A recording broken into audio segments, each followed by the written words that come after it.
বান্দার ভয় কলিজা গলার কাছে চলে আসবে, আবার মৃত্যুর মতো ভয় সৃষ্টি হয়ে যাবে, কাঁদতে কাঁদতে অস্থির হয়ে যাবে, বলবে আল্লাহ আমি তো করে ফেলেছি, আমি তোমার কাছে মাপ চাই, আমাকে ক্ষমা করে দাও। বান্দার এই হয়রানি আর পেরেশানি দেখে আল্লাহ রাব্বুল আলামিন বলবেন, বান্দা যাও, চলে যাও, আমার জান্নাতে চলে যাও, আমি তোমার মাফ করে দিলাম।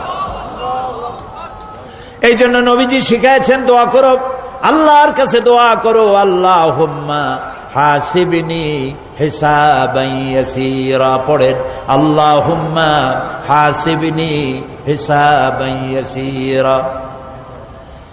মানুষের যে সাধারণ হিসাব হবে সে সম্পর্কে আল্লাহ পাক বলেন, ইয়াউমাইযিন তু'রাদুনা লা তাখফা মিনকুম খাফিয়া। সেদিন তোমাদের হিসাব নিকাশ পেশ করা হবে এবং তোমাদের কোনো বিষয় গোপন রাখা হবে না, কিচ্ছু গোপন থাকবে না, সব প্রকাশিত হয়ে যাবে। ইন্না লিল্লাহি ওয়া ইন্না ইলাইহি রাজিউন। আল্লাহ তাআলা বলেন, ইয়াউমাইযিন ইয়াসদুরুন নাসু আশতাতান লিয়ুরাউ আ'মালাহুম ফামান ইয়া'মাল মিসকালা যাররাতিন খায়রান ইয়ারা ওয়া মান ইয়া'মাল মিসকালা যাররাতিন শাররান ইয়ারা। সেদিন মানুষকে বিভিন্ন দলে বিভক্ত করা হবে, সব এক জায়গায় থাকবে হাসরে মানুষ।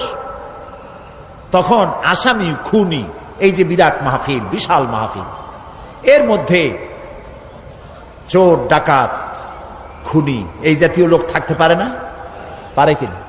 তারা কিন্তু এখন নিরাপদ, যেহেতু পুলিশও দেখতেছে না আর র্যাবেও দেখতেছে না, খুব নিরাপদ। কিন্তু হঠাৎ করে যদি বলা হয় এই সমাবেশের ভিতরে সন্ত্রাসী কারা, তাদেরকে আমরা শনাক্ত করেছি, তারা আলাদা হয়ে যাও, তখন অবস্থাটা কেমন হবে? মৌতের শামিল হয়ে যাবে, ঠিক না? সমস্ত মানুষেরা হাসরের মাঠে একসাথে থাকবে, হঠাৎ করে হুকুম হবে, আওয়াজ হবে, ওয়ামতাজুল ইয়াওমা আইয়ুহাল মুজরিমুন। অপরাধীর দলেরা আলাদা হয়ে যাও। নেককার থেকে তারা তখন আলাদা হয়ে যাবে, দলে দলে বিভক্ত হয়ে যাবে, বিভক্ত হবে এবং তাদের কৃতকর্ম তাদেরকে এই জন্য করা হবে যাতে করে তাদের কৃতকর্ম তাদেরকে দেখানো যায়। অতঃপর কেউ যদি সরিষা পরিমাণ ভালো কাজ করে পুরস্কৃত করা হবে, সরিষা পরিমাণ খারাপ কাজও যদি করে দেখানো হবে এবং সেজন্য তাকে তিরস্কার ভোগ করতে হবে, শাস্তি দিতে হবে। প্রিয় ভাই সব, সেই কঠিন হাসরের ময়দানে সমস্ত মানব গোষ্ঠীকে একত্রিত করা হবে। আমলনামা বলতে সেখানে বোঝানো হয় আমলনামা উপস্থিত করা হবে, যাতে মানুষের সকল ধরনের কর্মগুলিকে লিপিবদ্ধ করে রাখা হয়েছে। আল্লাহ তাআলা বলেন, وَوُضِعَ الْكِتَابُ فَتَرَى الْمُجْرِمِينَ مُشْفِقِينَ مِمَّا فِيهِ وَيَقُولُونَ يَا وَيْلَتَنَا مَا لِهَذَا الْكِتَابِ। আর আমলনামা সামনে রাখা হবে, তাতে যা লেখা আছে তার কারণে আপনি অপরাধীদেরকে ভীত এবং সন্ত্রস্ত দেখতে পাবেন। আল্লাহ তাআলা বলছেন, আমলনামা হাতে এসে যাবে এবং এই হাতে আমলনামা পাওয়ার পর তারা বলবে, মালি হাযাল কিতাব লা ইউগাদিরু সাগীরাতান ওয়ালা কাবীরাতান ইল্লা আহসাহা। এটা কি আশ্চর্য কিতাব! বড় বড় পাপ যা করেছি তাও লেখা হয়েছে, ছোট ছোট পাপ যা করেছি তাও লেখা হয়েছে। ওয়াজাদু মা আমিলু হাদিরান ওয়ালা ইয়াযলিমু রাব্বুকা আহাদা। যা যা তুমি আমল করেছিলে সমস্ত কৃতকর্ম কাগজে পত্রে লেখা আছে। তোমার রব কারো প্রতি জুলুম করবেন না। অমাল্লাহু বিযাল্লামিন লিল আবিদ, আল্লাহ তাআলা বান্দার উপরে কখনো জুলুম করেন না। এগুলি সব উপস্থিত হয়ে যাবে, বিশ্বাস করেন? এইখানে মাত্র কয়েকজন লোক কইল জি, এটা তো ইমানের প্রশ্ন। এসব কথা যা বলা হলো বিশ্বাস করেন? আল্লাহ যেন এই বিশ্বাস আমাদের কলিজার মধ্যে গেড়ে দেন, বলেন আমিন। প্রিয় ভাই সব, আল্লাহ রাব্বুল আলামিন এই কোরআনে কারীমের ভিতরে সব কিছুকে ওপেন সিক্রেট করেছেন, কোন গোপন কিছুই রাখেন নাই, সবগুলিকে খুলে খুলে বলে দিয়েছেন। আল্লাহ তাআলা বলেন, ওয়া কুল্লা ইনসানিন আলজামনাহু তাইরাহু ফি উনুকি ওয়া নুখরিজু লাহু ইয়াওমাল কিয়ামাতি কিতাবান ইয়ালকাহু মানসুরা। ওয়া কুল্লা ইনসানিন আলজামনাহু তাইরাহু ফি উনুকি, আমি প্রত্যেক মানুষকে, মানুষের কর্মকে তার গ্রীবা লগ্ন করে দিয়েছি। এই যে গলা, গলা, এই গলার কাছে একটা ঘুটলির মতো, একটা সিম কার্ডের মতো এইখানে আমি রেখে দিয়েছি। কোথায়? কোন গলায়? কে বলতেছেন এ কথা? এই ঘুটলির ভিতরে তুমি যা করতেছো সব লিপিবদ্ধ হচ্ছে। সুবহানাল্লাহ বলেন। এখন বলতে পারেন অদৃশ্য এই ঘুটলি, এটা তো দেখি না, এটা কে বলতেছেন? আমি কিন্তু দেখতে পাচ্ছি না। আপনারা দেখেন নাকি? কেউ দেখেন না। হাত দিয়ে ধরে দেখেন, পান নাকি? ধরাও যায় না, দেখাও যায় না। আল্লাহ বলছেন আছে, তাহলে বিশ্বাস করতে হবে। এর ভিতরে সব রেকর্ড হয়ে যাচ্ছে। আপনি বলবেন এতটুকুন ঘুটলির মধ্যে, তাবিজের মধ্যে আমার সারা জীবনের সব কথার সব কাজ ঢোকে কেমনে? কেমনে লেখা হয়? তাহলে পাল্টা প্রশ্ন করি, আপনার মোবাইলের সিম কার্ডে এত ফোন নাম্বার, এত ইমেল, এত কি বলে, এত টেক্সট, এত কিছু, আপনার আরো কি জানি আছে, মেসেজ দেওয়াটা হাবিজাবি আছে না, অনেক কিছু খুশি সুদ্ধা, এগুলো কেমনে হয়? ছোট্ট একটা সিম কার্ডের মধ্যে কেমনে হয়? শত শত টেলিফোন নাম্বারের মধ্যে ঢুকে যায়। আমার একটা টেলিফোন দিয়ে মোবাইল দিল, কোথা থেকে দিল? লিসবন। কোথায়? কি আন্দাজে কয় অস্ট্রেলিয়া? লিসবন হচ্ছে পর্তুগালের রাজধানী। পর্তুগালের রাজধানী, সেখানে প্রোগ্রাম ছিল, ওরা আমাকে একটা মোবাইল দিল। এতে যে কত ফাংশন আল্লাহ ভালো জানে, আমি এখনো শিখতে পারি নাই। এত ফাংশন, এতটুকু একটা মোবাইলের মধ্যে। কম্পিউটার, কম্পিউটারের ছোট্ট একটা মাইক্রোচিপ যন্ত্র, যে কম্পিউটার ব্যবহার করা এখন বাচ্চা ছেলেপেলেরাও জানে। এটা একটা পৃথিবীর বিস্ময়। এই কম্পিউটার, আপনি যান ব্যাংকে, কম্পিউটারের ছোট্ট সেই মাইক্রোচিপসের মধ্যে সারা চট্টগ্রামের সমস্ত মানুষের টাকা লেনদেন, ট্রানজেকশন, এর যা কিছু আপনি করেছেন সব কিছুর হিসাব এখানে রয়েছে, আছে না? তাহলে এতটুকুন একটা মাইক্রোচিপসের মধ্যে এত সহস্র কোটি কোটি টাকার হিসাবপত্র, লেনদেন, এই ছোট্ট জিনিসের মধ্যে ঢুকাবার মতো জ্ঞান মানুষের মাথায় দিছে কে? বলেন কে? সেই আল্লাহই তো গলায় ঝুলায় রাখছে। তাহলে এটা সম্ভব না? সম্ভব কি না? সম্ভব। এখন এই কথাগুলি বলে আল্লাহ মানুষের ক্ষতি করছেন না উপকার করছেন?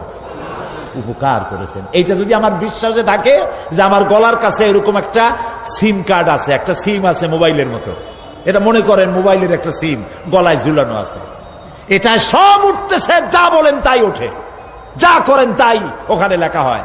সুবহানাল্লাহ। এই বিশ্বাস যদি আমার হয়, আমি ভালো মানুষ হয়ে যেতে পারবো। সুবহানাল্লাহ বলে। আমি খারাপ কাজ করতেই পারবো না। এই জন্য আল্লাহ পরকালের এই কথাগুলি কোরআনে কারীমের মধ্যে এত বেশি করে বলেছেন। মানুষের চরিত্রবান হওয়ার জন্য আল্লাহর ভয়, পরকালে বিশ্বাস, এর থেকে বড় ওষুধ পৃথিবীতে আর নাই। সব লেখা হচ্ছে। মানুষ বিশ্বাস করে না, এ হলো মূল কথা। যতক্ষণ মাহফিলে থাকে কেমন লাগে? এই যে বসে আছেন ঘন্টার পর ঘন্টা, কেমন লাগে? কন বেহেশতের মতো। বাড়ির কথা মনে আছে এখন? বউর কথা মনে ওঠে? ছেলে মেয়ের কথা মনে ওঠে? সুবহানাল্লাহ কইতে ইচ্ছা করে না? মাজালিসুল ইলম হিয়া রাউদাতুম মিন রিয়াদিল জান্নাহ। এখানে ইলম আলোচনা করা হচ্ছে, কোরআন আলোচনা করা হচ্ছে। এটা তো রজব আলী প্যারেড ময়দান নয়, এটা জান্নাতের টুকরা হয়ে গিয়েছে। বেহেশতের বাগানে বসে আছেন। বেহেশতে মানুষেরা দুনিয়ার কথা চিন্তা করবে না। দুনিয়া কি? এটা একটা পায়খানা। এখানে আসছিল ওই পায়খানা করার জন্য, এটা পায়খানা। আর মানুষেরা পায়খানা সাজাবার কাজে ব্যস্ত আছে, আসল ঘর ভুলে গেছে। আসল ঘর কোনটা? প্রিয় ভাই, সব মানুষ বোঝে না, ভুলে যায়।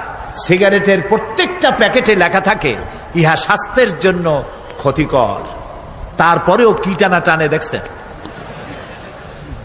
বিশ্বাস করেন, গা সওয়া হয়ে গেছে। এই আমলনামা তৈরি হচ্ছে, হঠাৎ করে কিয়ামতে বানায় দেওয়া হবে না। আপনার আমার বডির সাথে লাগানো ওই সিম কার্ডে সব লেখা হয়ে যাচ্ছে। কিয়ামতের দিন এগুলি হাতে দেওয়া হবে, আর আল্লাহ তাআলা বলবেন, ইকরা কিতাবাকা কাফা বিনাফসিকাল ইয়াউমা আলাইকা হাসিবা। ইকরা কিতাবাক, তাকে বলা হবে এবার তুমি পড়ো।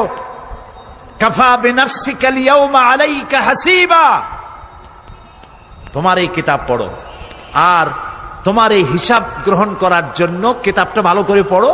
তোমার নিজের হিসাব নেওয়ার জন্য তুমি নিজেই যথেষ্ট। তুমি দোজখে যাবা না বেহেশতে যাবা, তুমি নিজেই সিদ্ধান্ত নাও কোথায় যাবা। তোমার নিজের কি করছিলা এখন তুমি দেখো। এই জন্য আমি বলি মাঝে মধ্যে আমরা এখন হিসাব করতে পারি এখানে বসে আমাদের কি হওয়া উচিত। ছোটবেলার কথা মনে আছে? নাই? মনে নাই?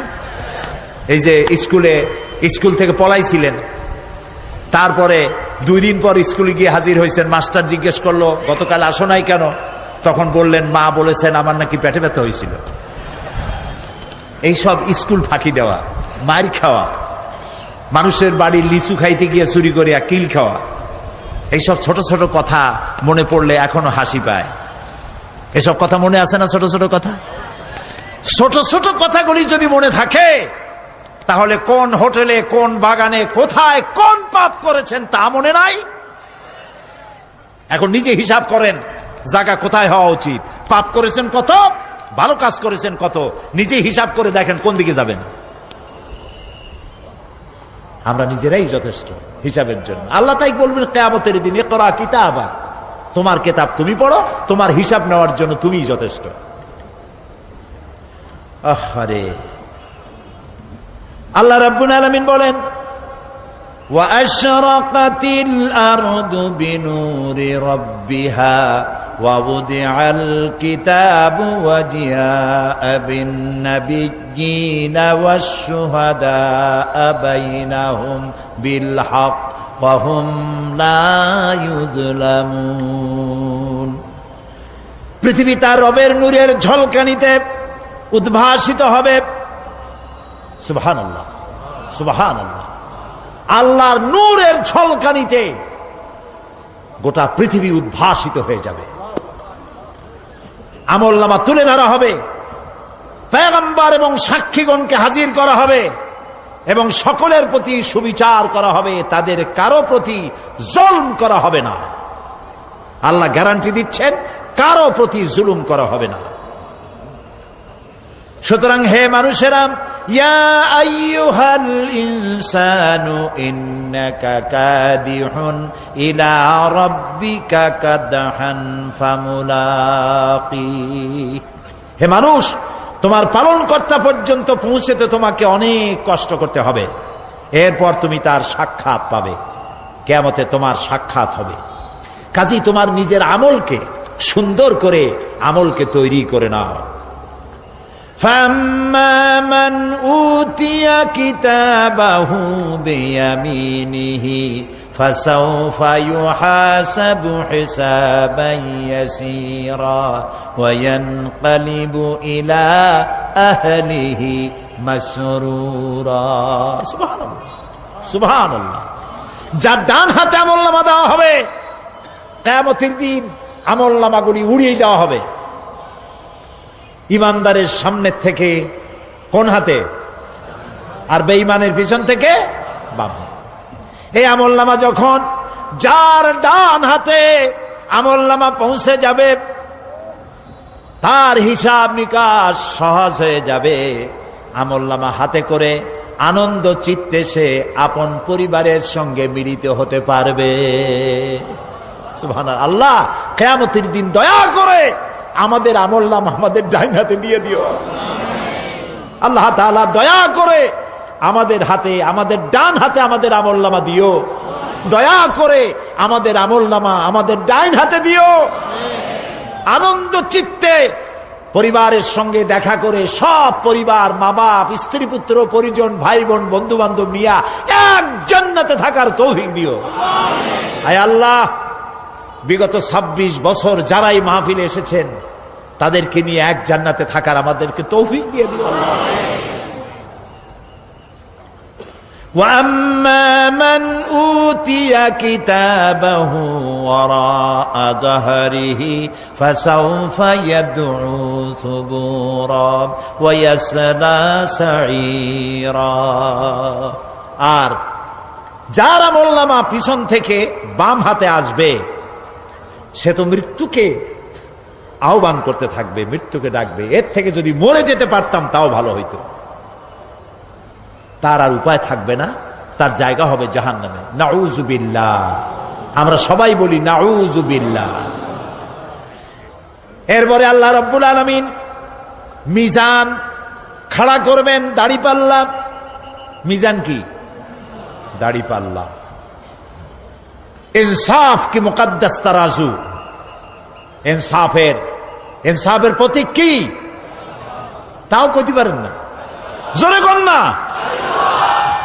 এটা হচ্ছে ইনসাফের প্রতীক।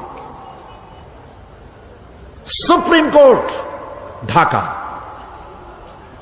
সুপ্রিম কোর্টের সামনে বিশাল দাড়িপাল্লা টানানো, দেখছেন না? মানুষেরা তো বোঝে না, গ্রাম দিয়ে লোকেরা যায়, যাই এটা দেখে কয় যে ওরে বাবা, জামাত ইসলামের এত বড় অফিস। দাড়িপাল্লা তো জামাত ইসলামের না, এটা ইনসাফের প্রতীক। তারা ক্ষমতায় গেলে ইনসাফ করবে, এটা বুঝাবার জন্য এই প্রতীককে গ্রহণ করেছে। আল্লাহ যেন ইনসাফ করার তৌফিক দিয়ে দেয়। বলেন আমিন, জোরে বলেন আমিন। কিয়ামতের দিন এই দাড়িপাল্লা, মিজান আল্লাহ তাআলা প্রতিষ্ঠিত করবেন, এবং এই মিজানে যার পুণ্য পাল্লা ভারী হবে সে কৃতকার্য, আর যার পাল্লা হালকা হবে আহা সব শেষ। আল্লাহ রাব্বুল আলামিন বলেন, وَنَضَعُ الْمَوَازِينَ الْقِسْطَ لِيَوْمِ الْقِيَامَةِ فَلَا تُظْلَمُ نَفْسٌ شَيْئًا وَإِنْ كَانَ مِثْقَالَ حَبَّةٍ مِّنْ خَرْدَلٍ أَتَيْنَا بِهَا وَكَفَى بِنَا حَاسِبِينَ। আমি কিয়ামতের দিন ন্যায় বিচারের মানদণ্ড স্থাপন করব। তখন কারো প্রতি অবিচার করা হবে না। যদি কোনো আমল সরিষার দানা পরিমাণ হয়, আমি তা হাজির করব। সুবহানাল্লাহ, সুবহানাল্লাহ। এবং হিসাব গ্রহণের জন্য আমি যথেষ্ট। এবং হিসাব মানুষেরা মনে করবে, এত মানুষ আদম আলাইহিস সালাম থেকে নিয়ে পর্যন্ত, এখান থেকে নিয়ে কিয়ামত পর্যন্ত সব মানুষেরই তো উঠবে, সেখানে হিসাব হবে নাকি? একজন একজন করে হিসাব হবে। আল্লাহ বলছেন, আল্লাহ সারিউল হিসাব, দ্রুত হিসাব নিতে সক্ষম। আল্লাহ নিজের কানে নিজে শুনবেন, অন্যের মাধ্যমে নয়, নিজে শুনবেন।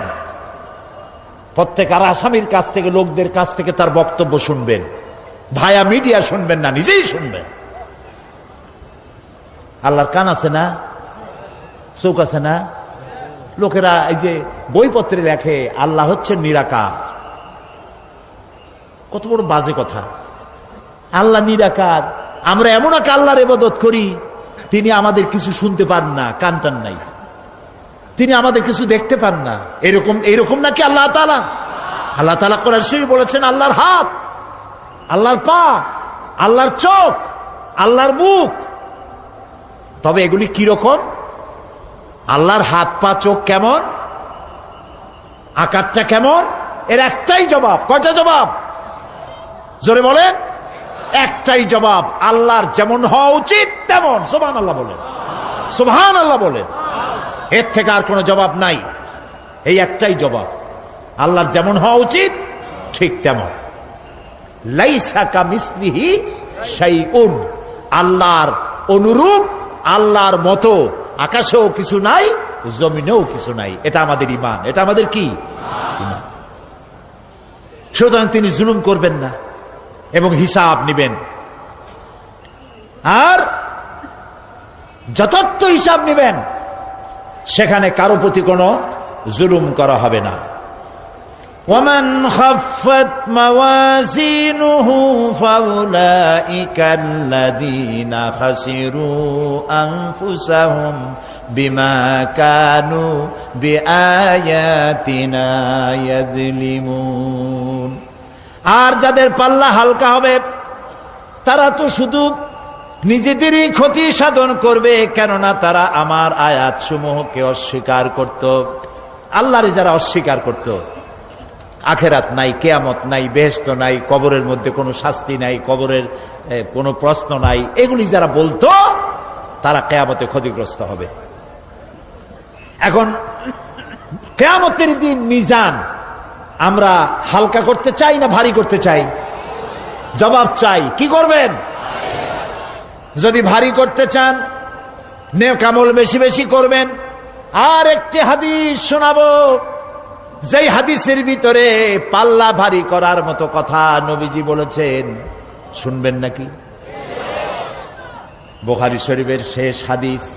আল্লাহর নবী বলেন, কালিমাতানে হাবিবাতানে ইলার রহমান খাফিফাতানে আলাল লিসান সাকিলাতানে ফিল মিজান সুবহানাল্লাহি ওয়া বিহামদিহি সুবহানাল্লাহিল আযীম।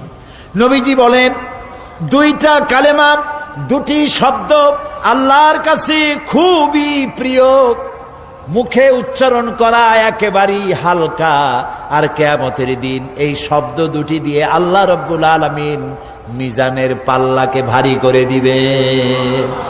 সেই শব্দ দুটি হলো, পড়েন আমার সাথে, সুবহানাল্লাহি ওয়া বিহামদিহি সুবহানাল্লাহিল আযীম। সবাই পড়েন, সুবহানাল্লাহি ওয়া বিহামদিহি সুবহানাল্লাহিল আযীম সুবহানাল্লাহি ওয়া বিহামদিহি সুবহানাল্লাহিল আযীম। জান্নাতের ভিতরে মানুষের কোনো দুঃখ থাকবে না। কাদের দুঃখ থাকবে না? জান্নাতীদের। কথা কি শোনেন? সাথে সাথে ঠাস ঠাস করে জবাব দিতে পারেন না কেন? জান্নাতীদের ভেতরে, জান্নাতীদের কি থাকবে না? কোনো দুঃখ থাকবে না। একটা দুঃখ থাকবে। কটা দুঃখ? একটা দুঃখ থাকবে। জান্নাতীরা জান্নাতের ভেতরে মনে মনে ভাববে, কারণ জান্নাত তো সকলের জন্য একরকম হবে না। কারো হবে ফার্স্ট ক্লাস, কারো হবে ডিলাক্স, কারো হবে সুইট ডিলাক্স, কারো হবে second class, third class, fourth class, এরকম। এটা কি ইনসাফ না জুলুম? ইনসাফ। আপনি খালি নামাজ পড়ছেন, রোজা রাখছেন, হজ করছেন, জাকাত করছেন, জাকাত দিছেন, হালাল হারাম বাইসা করছেন, আপনারে যে জান্নাত দেওয়া হবে, ওই ব্যক্তি যিনি তাহাজ্জুদের নামাজ পড়েছেন, কোরআন বুঝেছেন, কোরআন প্রতিষ্ঠার জন্য আন্দোলন করেছেন, জেল খেটেছেন, জরিমানা দিয়েছেন, ফাঁসির মঞ্চে চড়েছেন, তার জান্নাত আর আমার জান্নাত সমান হওয়া কি উচিত? কাজে আল্লাহ তাআলা তো ইনসাফ করবেন কিয়ামতের দিন। নবীদের, সাহাবীদের, তারপরে দিনের জন্য যে যত পরিশ্রম করেছেন তার পুরস্কারটা সেরকমই হবে। এই জান্নাতের ভিতরে, জান্নাতীদের মধ্যে কোনো দুঃখ থাকবে না, একটি দুঃখ ছাড়া।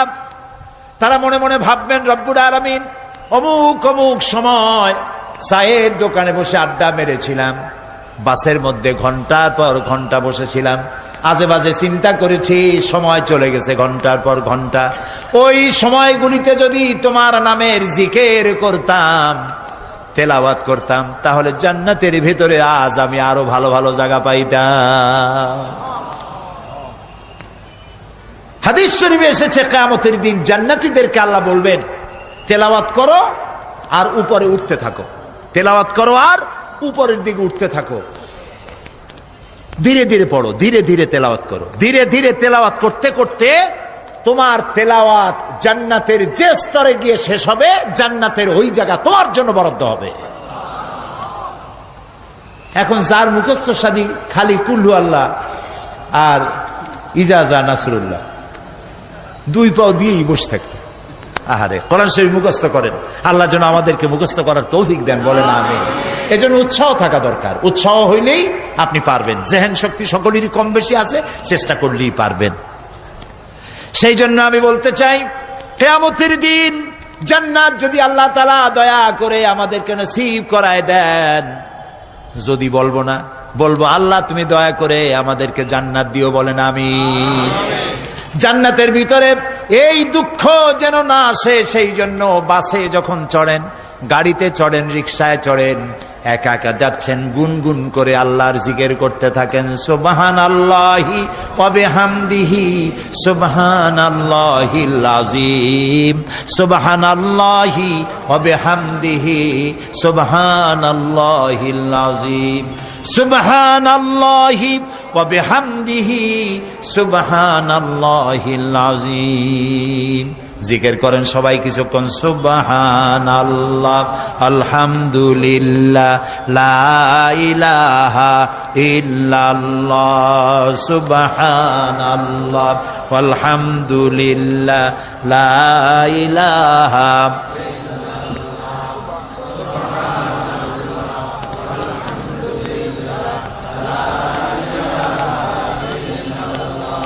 ভালো লাগে না? মজা লাগে না? প্রাণ খুলে বলেন সুবহানাল্লাহ ওয়ালহামদুলিল্লাহ, লা ইলাহা ইল্লাল্লাহ, সুবহানাল্লাহ ওয়ালহামদুলিল্লাহ, লা ইলাহা, লা ইলাহা ইল্লাল্লাহ, মুহাম্মাদুর রাসূলুল্লাহ। প্রিয় ভাই সব, এরপরে আল্লাহ তাআলা বলেছেন সিরাতের কথা। কিয়ামতের দিন সিরাত, পুল সিরাতের নাম শোনেন নাই? কথা না কইলে বুঝি কি? শুনছেন?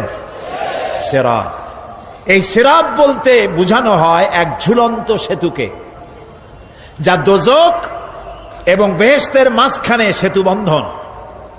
কিয়ামতের দিন সকল মানুষকে এই সেতু পার হতে হবে।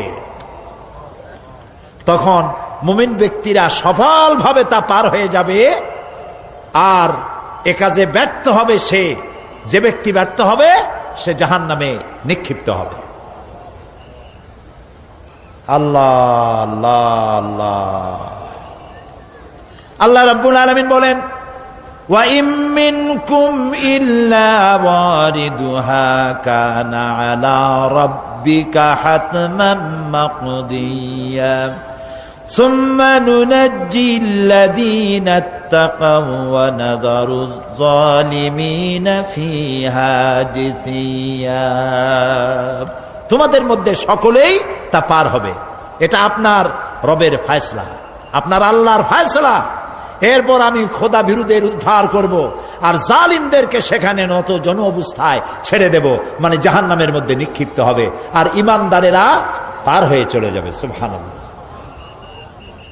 আল্লাহ তাআলার জন্য দয়া করে আমাদেরকে সিরাত বিজলি গতিতে, বৈদ্যুতিক গতিতে আল্লাহ যেন আমাদেরকে পার করে দেন, বলেন আমিন। সবাই বলেন আমিন। এরপরে শাফাত, শেষ দিবসের প্রতি বিশ্বাসী প্রত্যেক ব্যক্তি সুপারিশ বা শাফাতের বিষয়টা বিশ্বাস রাখতে হবে। দুটি শর্তের ভিত্তিতে শাফাত হবে। সুপারিশকারী সুপারিশের জন্য আল্লাহর অনুমতি লাগবে, আর শাফায়াতকৃত ব্যক্তির জন্য আল্লাহর সন্তুষ্টি প্রয়োজন। এই দুটি শর্ত। প্রথম শর্তের প্রতি ইঙ্গিত করে আল্লাহ তাআলা বলেছেন, যেটা আমরা আয়াতুল কুরসির মধ্যে পড়ি, মান যাল্লাযী ইয়াশফাউ ইনদাহু ইল্লা বিইজনিহি। এমন কে আছে যে অনুমতি ব্যতীত আল্লাহর কাছে সুপারিশ করতে পারে? আছে কেউ? কেউ নাই। একথা মনেই করবেন না যে কোনো পীর সাহেবের কাছে মুরিদ হইছেন। আমি এরকম পীরের খবরও জানি। আমি পীর বললেই আপনারা মনে করবেন না যে আমি পীর বিরোধী লোক, এটা মনে করবেন না। কিন্তু ভালো ভালো পীর আছে যারা ব্যবসা করে পীরগিরি করিয়া, শুধু ব্যবসায়ী করে না, ওয়ায়াসুদ্দুনা আন সাবিলিল্লাহ। সূরা তাওবা, ইন্না কাসীরাম মিনাল আহবারি ওয়ার রুহবান লায়াকুলুনা আমওয়ালান নাস বিল বাতিল ওয়ায়াসুদ্দুনা আন সাবিলিল্লাহ। আহলে কিতাবদের মধ্যে এই ধরনের অনেক পীর দরবেশ আছে। কে বলতেছেন? আল্লাহ। আল্লাহ বলতেছেন আছে। তারা কি করে? তারা জনগণের মালকে বাতিল পন্থায় ভক্ষণ করে, জনগণকে এমন একটা ভাব দেখায় যে আমাদেরকে হাদিয়া তওবা দিতে পারলে, আমাদের কদমবুসি দিতে করতে পারলেই বেহেশতে চলে যাবা, কারণ আমরা হলাম আল্লাহর এজেন্ট। নাউজুবিল্লাহ। পাও দুইখান আগেই বাইর করে রাখে যাতে লোকেরা কিছু একটা করতে পারে। হায় হায়, এদূর জনগণের মাল খাইয়া যদি পেটে তেল মাইখা, নাবিতে তেল টেল মাইখা টেকে যদি থাকতো চুপ করে, তাও ভালো হইতো। আল্লাহ কয় যে এই পর্যন্ত থাকে না, ওয়ায়াসুদ্দুনা আন সাবিলিল্লাহ, আল্লাহর দ্বীন প্রতিষ্ঠার পথে তারা বাধা দেয়। ওর আকীদা খারাপ, ওর এই খারাপ, ওর তাই খারাপ, ওইখানে যাইও না। আল্লাহরে পাইতে হইলে আমার বাড়ি আসো, আমার কাছে মুরিদ হও। আমি ছাড়া ইসলাম কোন জায়গায় নাই। নাউজুবিল্লাহ। সব খারাপ। মানে ইসলাম যেন একটা মনোবলি বিজনেস। এটি হচ্ছে একটা ঘিয়ের দোকানের মতো। আমার দোকানেই কেবল ঘাটি ঘি পাওয়া যায়, আর খাঁটি ঘি কোনো জায়গায় পাওয়া যায় না। এই ধরনের শয়তানি কথা বলার কোনো সুযোগ ইসলামে নাই। সুতরাং আপনারা একথা মনেই করবেন না যে কোনো পীর সাহেব আপনাকে সুপারিশ করতে পারবেন, এই বিশ্বাস বদ্ধমূল যেন না থাকে। ওটি শর্তাধীন, হইতেও পারে নাও হইতে পারে। এমনও তো হতে পারে আপনার পীরে কে সুপারিশ করে তাই কিয়ামতের দিন তিনি হয়রান হয়ে যাবেন। এমনও হতে পারে, না পারে না? পারে কি না? সেই জন্য এটা ভরসাই করবেন না। কেউ কেউ আবার দুই পীরের কাছে মুরিদ হয়, ধারণা এই দুইজনের কাছে মুরিদ হয়েছি, দুইজনে দুই হাত ধরিয়া কিয়ামতে এরকম করে মারিয়ে দিবে, আমি জান্নাতের বারান্দায় গিয়ে বসবো। জান্নাত তোমার মামু বাড়ির বারান্দা। এত সহজ, এত সহজ। নবীরা কানতে কানতে হয়রান হয়ে গিয়েছে। নবী করিম সাল্লাল্লাহু আলাইহি ওয়াসাল্লাম তাহাজ্জুদের নামাজ সামান্য সময় ঘুমাইয়া নামাজ শুরু করে দিতেন। সূরা বাকারা শেষ, আলে ইমরান শেষ, সূরা নিসা শেষ, মায়েদা শেষ, আরাফ শেষ। সাহাবায়ে কেরাম মনে করতেন রাসূল বুঝি এই নামাজের রুকুতে আর যাবেন না, ফজর হয়ে যাবে এক রাকাতে। যখন রুকুতে যেতেন মনে হতো আর উঠবেন না, যখন সেজদায় যেতেন মনে হতো ইন্তেকাল করেছেন। হযরত আয়েশা বলেছেন, আমাদের মা জগৎ জননী হযরত আয়েশা রাদিয়াল্লাহু তাআলা আনহা বলেছেন, রাসূলুল্লাহ সেজদায় পড়ে যেভাবে কাঁদতেন, চুলার উপরে হাড়ি তুলে দিলে ভাত রান্না করার সময় যেমন একটা আওয়াজ হয় ভাতের হাড়িতে, শোনেন নাই আওয়াজ? রাসূলুল্লাহর কলিজার ভেতর থেকে কান্নার গুমরে আওয়াজ এভাবে উত্থিত হতো। সকাল বেলায় জুতা পায়ে পড়তে পারতেন না, পাও মোবারক ফুলে বড় হয়ে যেত। বেহেশত এত সহজ। প্রিয় ভাই সব, মান যাল্লাযী ইয়াশফাউ ইনদাহু ইল্লা বিইজনিহি, কার ক্ষমতা আছে আল্লাহর পারমিশন ছাড়া কথা বলে সুপারিশ করে? আল্লাহ রাব্বুল আলামিন সুপারিশ করার জন্য যাকে পারমিশন দিবেন আর যার জন্য দিবেন মাত্র সেই ব্যক্তি শুধু তার জন্যই সুপারিশ করতে পারবে, নিজের ইচ্ছা মতো কারোর জন্য সুপারিশ করতে পারবে না। আমাদের জাতির পিতা নাম কি? সব সময় মনে রাখবেন, আদৌ ভুলবেন না। এই প্রশ্নে কোনো আপোষ নয়।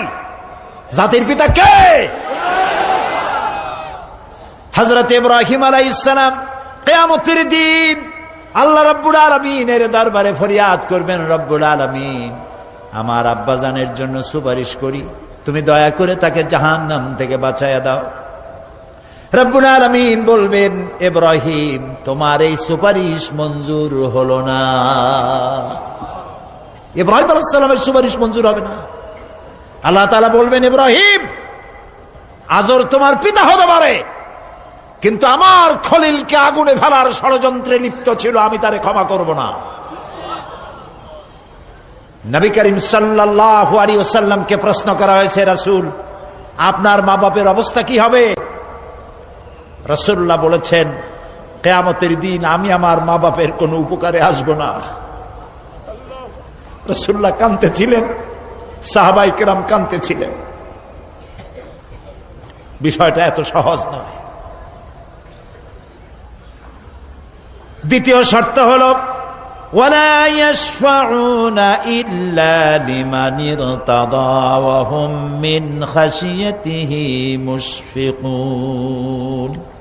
আল্লাহ তাআলা যার প্রতি সন্তুষ্ট তারা কেবল তার জন্যই সুপারিশ করতে পারবে। বস্তুত সেদিন তারা আল্লাহর ভয় সকলেই ভীত সন্ত্রস্ত থাকবে। কি এর সুপারিশ? ভয়ের চোটে থাকবে অস্থির। সব পয়গম্বর নফসি নফসি বলে চিল্লাবে, বলবে আল্লাহ আমারে বাঁচাও, আমারে বাঁচাও।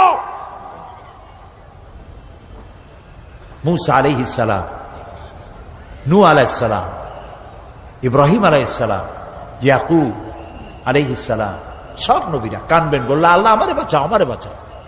সেই দিন মাত্র এক ব্যক্তি উম্মতের জন্য কাঁদবেন, সুপারিশ করতে পারবেন, উম্মতের জন্য কাঁদবেন, তার নাম বিশ্বনবী মুহাম্মাদুর রাসূলুল্লাহ সাল্লাল্লাহু আলাইহি ওয়াসাল্লাম। এই জন্য নবীর কিয়ামতের দিন তিনি যেন আমাদের সুপারিশ করেন, এজন্য আল্লাহর দরবারে আমাদের দোয়া করতে হবে, আল্লাহ তাআলা নবীর সুপারিশ আমাদের জন্য তুমি নসিব করে দাও। হে আল্লাহ তাআলা, কিয়ামতের দিন তোমার নবী আমাদেরকে যেন উম্মত বলে পরিচয় দেন। এই জন্য কারোর উপর ভরসা টরসা করবেন না, নিজের আমলটা ভালো করে গঠন করেন। আল্লাহ তাআলা কোরআন শরীফে বলেছেন, ইয়া আইয়ুহাল্লাযীনা আমানু আবতাগু ইলাইহিল ওয়াসিলা, হে বিশ্বাসীরা তোমরা ওসিলা তালাশ করো। এইটার একটা ভুল অর্থ করেছে লোকেরা, তারা বলেছে ওসিলা তালাশ করো মানে পীর ধরো। আবার বলে কি, যার পীর নাই তার পীর শয়তান। নাউযু বিল্লাহ। তাহলে ইমাম আবু হানিফা রাহমাতুল্লাহ আলাইহির পীর কে? ইমাম শাফির পীর কে? সাহাবায়ে কেরামদের পীর কে? কাজে এই সমস্ত বেয়াদবি কথা আদৌ বলা উচিত নয়। এগুলি বেয়াদবিপূর্ণ কথা।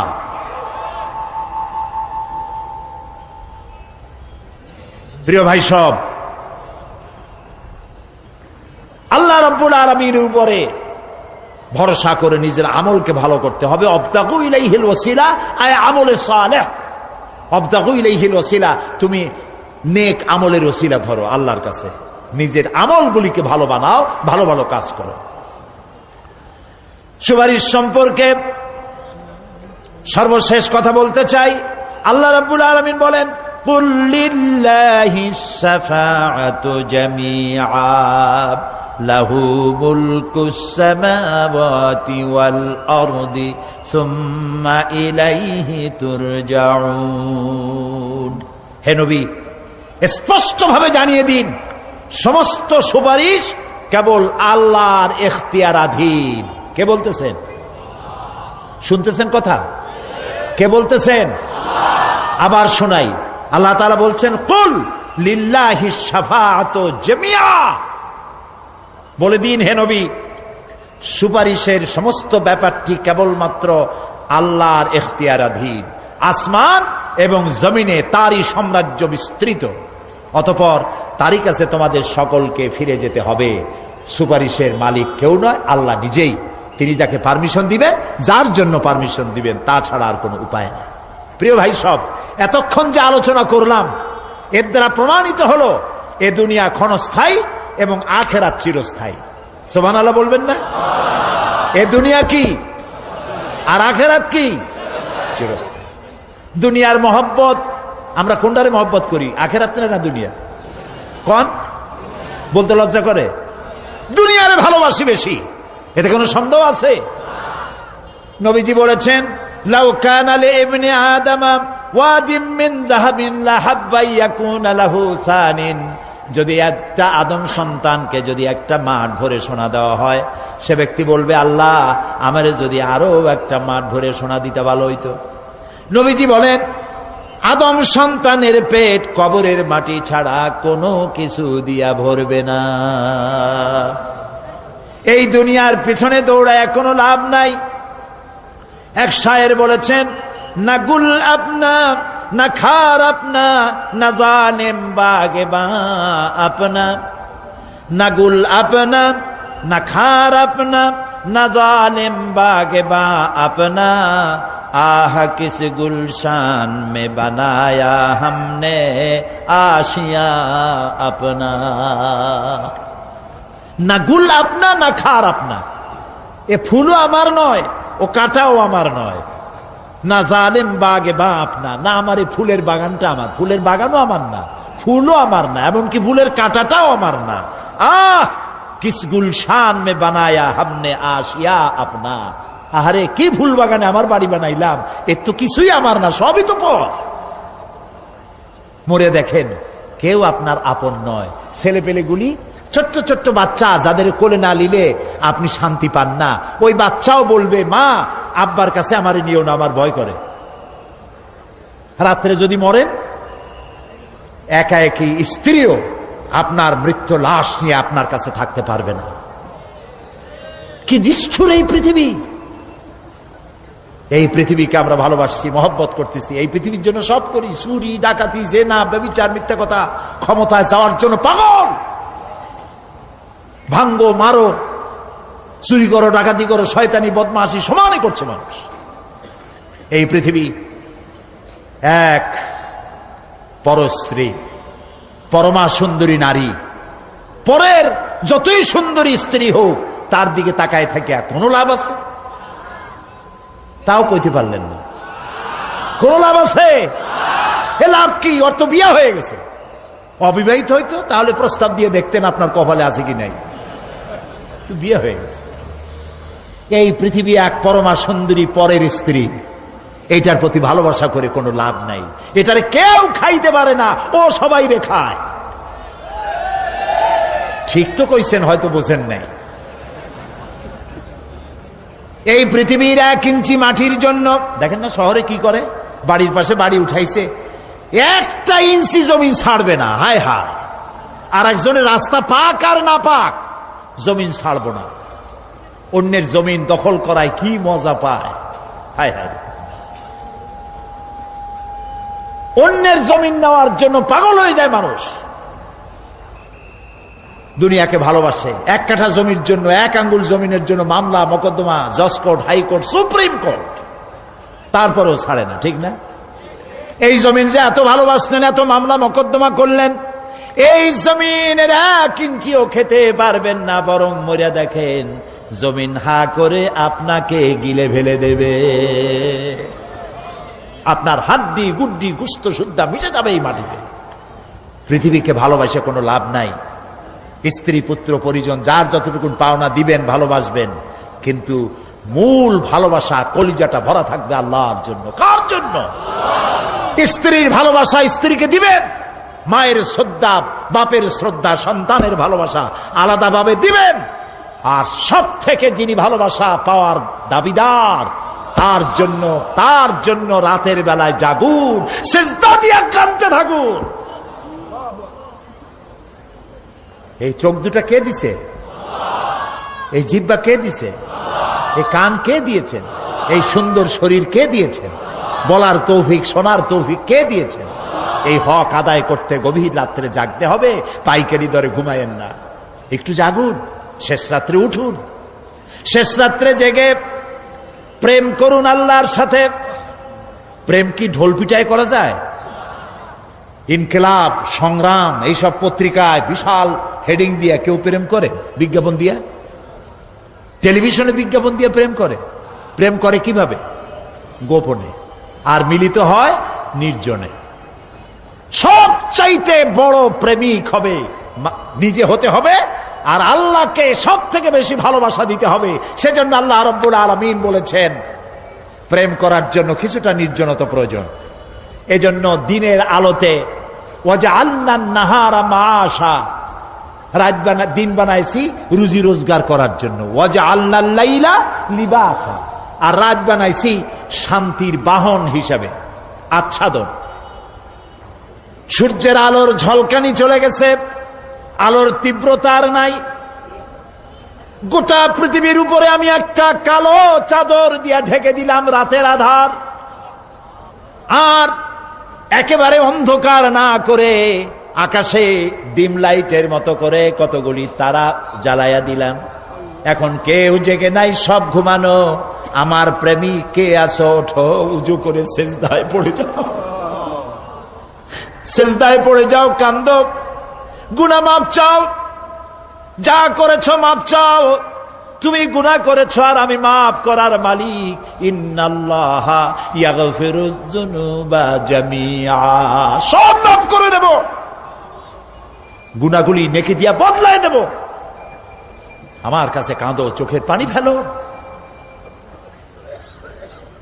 প্রিয় ভাই, সব রাতে জাগতে শিখুন। রাসূলুল্লাহ বলেছেন ওর থেকে ভালো স্বামী আর দুনিয়ায় নাই। কে বলেছেন? রাসূলুল্লাহ বলেছেন ওর থেকে ভালো স্বামী আর দুনিয়ায় নাই, যে গভীর রাত্রে নিজে জেগে তাহাজ্জুদের রুজু করে নিজের বউরে উঠায়। বউ উঠতে চায় না, পানি এনে বউয়ের মুখের উপরে ছিটায় দেয়, ওঠো বিবি, একসাথে তাহাজ্জুদের নামাজ পড়ি। রাসূলুল্লাহ বলেছেন ওর থেকে ভালো বউ পৃথিবীতে আর নাই, যে বউ রাতের বেলায় ঘুমের থেকে জেগে তাহাজ্জুদের উজু করে, স্বামীরে উঠাইতে চেষ্টা করে, ওঠে না, উজুর পানি স্বামীর চেহারায় ছিটায় দেয় আর বলে স্বামী ওঠো, একসাথে তাহাজ্জুদের নামাজ পড়ি। এই পৃথিবীতে আমাদের ভালোবাসা যেন শেষ না হয়, এক জান্নাতে যেন থাকতে পারে। কাঁদো, ওঠো। গভীর রাত্রে তাহাজ্জুদের নামাজ পড়ে মাথাটা নিচু করে গুনগুন করে গাইতে থাকে, নিয়া আল্লাহু পড়ে, নিয়া আল্লাহু ইয়া রহমানু ইয়া রহিমু ইয়া হাইয়ু ইয়া কাইয়ুম। প্রাণ দিয়া বলেন ইয়া আল্লাহু ইয়া রহমানু ইয়া রহিমু ইয়া হাইয়ু ইয়া কাইয়ুম। ইয়া আল্লাহু ইয়া রহমানু ইয়া রহিমু ইয়া হাইয়ু ইয়া কাইয়ুম। তাহাজ্জুদের নামাজ পড়ে এভাবে আল্লাহরে ডাকে দেখেন, চোখ দিয়া পানির বন্যা নেমে আসে, যদি ঈমান একটুও থাকে। এই কান্না, নবীজি বলেছেন জাহান্নামের ভয়তে আমার সাথে না ভরমানি করেছে। এই শরমে পড়ে বান্দা যখন চোখ দিয়া পানি ছেড়ে দেয়, ওই চোখের পানি নাকের অর্ধেক আসতে না আসতে আমি আমার বান্দারে মাফ করে দেই। আল্লাহু আকবার। আল্লাহ আমাদের কান্দার তৌফিক দাও, তাহাজ্জুদ পড়ার তৌফিক দাও, পাঁচ ওয়াক্ত নামাজ পড়ার তৌফিক দাও, তোমাকে ভয় করার তৌফিক দাও, তোমার ভয় আর মোহব্বত দিয়া কলিজা ভরে দাও, তোমার রাসূলুল্লাহর মোহব্বত দিয়ে আমাদেরকে পাগল বানায় দাও। আল্লাহ, দুনিয়া বড় খারাপ জায়গা।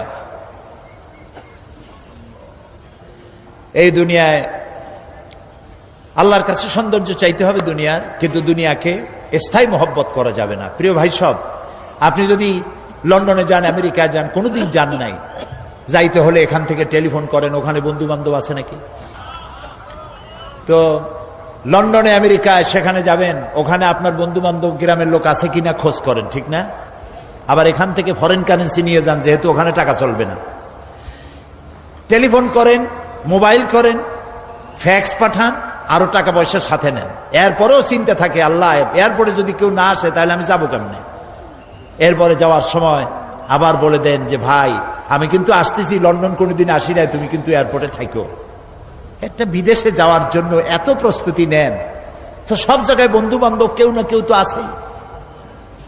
কিন্তু আমরা এমন একটা দেশে যাব যেখানে কেউ নাই, ফরেন কারেন্সি চলে না, গ্রামের লোক নাই, বাবা নাই, বন্ধু নাই, মা নাই, কেউ নাই।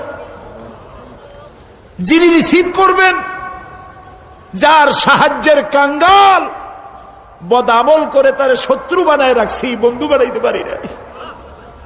তাহলে কি জবাব হবে কিয়ামতে? কি হবে কবরে? কি হবে উপায়? এই জন্যে